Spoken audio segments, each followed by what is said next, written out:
വീട്ടുകാർക്ക് സ്വന്തമായൊരു ഗൾഫുകാരനുണ്ടെന്ന് അഹങ്കരിക്കാനും പൊള്ളുന്ന ചൂടിനാൽ ഇറ്റുവീഴുന്ന വിയർപ്പ് കണങ്ങൾ കൊണ്ട് മണലാരണ്യത്തെ തണുപ്പിക്കാനും സുഖവും സന്തോഷവും മറന്ന് ജീവിതത്തിന്റെ രണ്ടറ്റവും കൂട്ടിമുട്ടിക്കാൻ സ്വയം ഹോമിക്കുന്നവൻ പ്രവാസികൾ.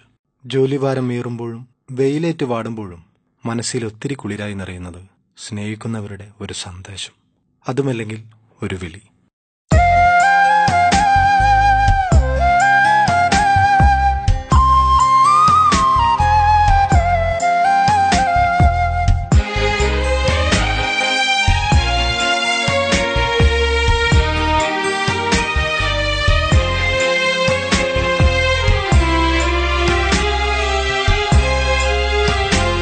നീ അറിയുവാനെഴുതുന്നു അഴകേ എൻ്റെ ഉള്ളിലെ പ്രണയകാവ്യം, കാതോർക്കുവാൻ പാടുന്നു ഇനിയും നീ കേൾക്കാതെ പോയ ഗാനം.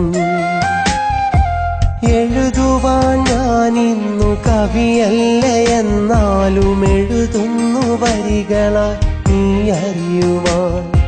പാടുവാൻ അറിയാത്ത ഗായകൻ ഞാനിന്നു പാടുന്നു ഈണമായി നീ കേൾക്കുവാൻ, പാടുന്നു ഈണമായി നീ കേൾക്കുവാൻ. നീ അറിയുവാൻ എഴുതുന്നു അഴകേ എൻ്റെ ഉള്ളിലെ പ്രണയകാവ്യം.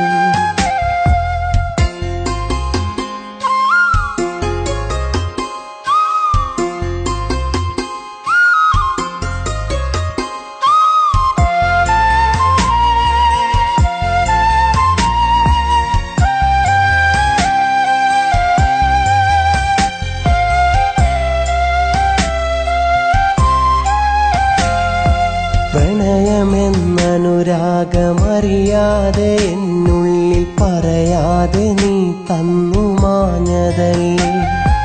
മോഹങ്ങളില്ലാത്ത എൻ ജീവയാത്രയിൽ സ്നേഹങ്ങൾ ഒരുപാടു തന്നതല്ലേ. അറിയാതെ ഞാനന്നു എന്നുള്ളിലായി മോഹങ്ങൾ ഒരുപാട് കോർത്തെടുത്തു. പറയാതെ നീ അന്നു എന്നെഞ്ചിലാ വിരഹാർദ്ര ഈണങ്ങൾ മൂളിവെച്ചു. ആ ഗാനമിന്നും ഞാൻ എഴുതി വെച്ചു.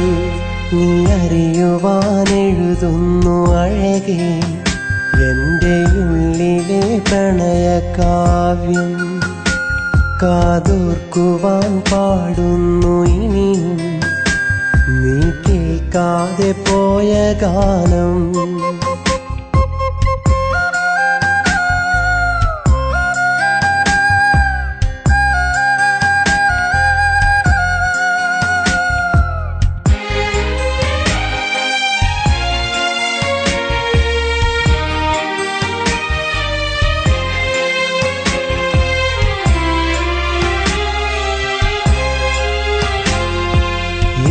എത്ര ജന്മമീ മണ്ണിൽ തുടർന്നാലും ഇനിയില്ല മറ്റൊരു പ്രണയമെന്നിൽ. ഇതളുകൾ പൊഴിയുന്ന പോലെ എൻ ജീവിതം തുടരുന്നു നിന്നോർമ്മയാലയുന്നു. അറിയുന്നുവോ എൻ്റെ നൊമ്പരം നീ, അരികിലായി നീ തന്ന സങ്കടങ്ങൾ. അണയില്ല ഒരു നാളും എൻ്റെ ഉള്ളിൽ, കനലായി എരിയുന്നു നിന്നോർമ്മകൾ. കഥയായി കരുതല്ലേ ഈ വാക്കുകൾ. നീ അറിയുവാൻ എഴുതുന്നു അഴകേ എൻ്റെ ഉള്ളിലെ പ്രണയകാവ്യം, കാതോർക്കുവാൻ പാടുന്നു ഇനിയും നീ കേൾക്കാതെ പോയ ഗാനം. എഴുതുവാൻ ഞാനിന്നു കവിയല്ല, എന്നാലും എഴുതുന്നു വരികളായി നീ അറിയുവാൻ. പാടുവാൻ അറിയാത്ത ഗായകൻ ഞാനിന്നു പാടുന്നു ഈണമായി നീ കേൾക്കുവാൻ, പാടുന്നു ഈണമായി നീ കേൾക്കുവാൻ. നീ അറിയുവാൻ എഴുതുന്നു അഴകേ എന്റെ ഉള്ളിലെ പ്രണയകാവ്യം. കത്തുകൾ സ്മാർട്ട് ഫോണുകൾക്ക് വഴിമാറിയെങ്കിലും മനസ്സുകൾ കൈമാറുന്നത് അന്നും ഇന്നും നിറഞ്ഞ സ്നേഹം മാത്രം. പ്രവാസിയുടെ മനസ്സിനെ തണുപ്പിക്കാൻ മറ്റൊന്നിനും കഴിയില്ല മറുതലക്കൽ നിന്നും വരുന്ന മധുര ശബ്ദത്തിനല്ലാതെ.